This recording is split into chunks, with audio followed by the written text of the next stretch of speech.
Æja, Guðbjörg, KR Valur, hvað fyrstu viðbrögð?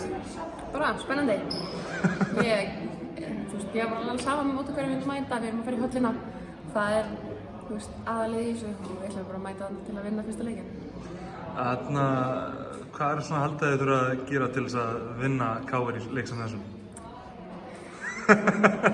Skora fleiri stig. Skora fleiri stig en það er númer 1 og 3. Ég held bara að við komum tilbúinir í leikinn og erum tilbúinir að stoppa þeirra helstu leikmenn og getum við náð þessu land. Þið voruð að skrifa undir við nýjan erlendan leikmann, Michelin Mersalita held ég hérna hún heiti, hollenskt eðabréf, bandarísk. Hvernig er hún að fitta inn í hópinn? Bara mjög vel. Við mættum á kallaleikinn í gær þegar við tókum út mútið Stjörnunni og hún var skemmt sér konunglega þrátt fyrir landferðala og mikla þreytu, þannig að ég bara held að hún myndi fitta mjög vel inn í hópinn. Hvað er hún framherji hávaxin?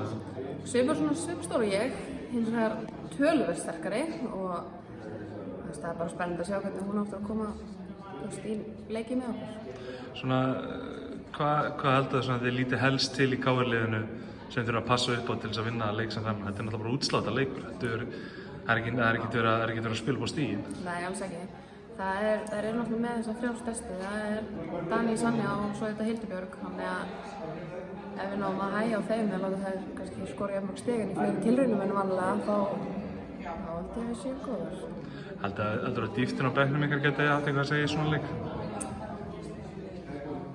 Ég held bara að hugafarið og hvernig maður mæti stendur í leikinn. Ég held að það er þessi einu sem skiptir máli. Segjum að þið takið KR-inga. Hvort viltu frekar mæta Skallagrími eða Haugum? Mér er alveg saman.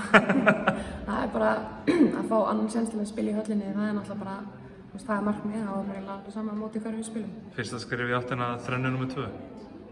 Já, getum sagt það þannig.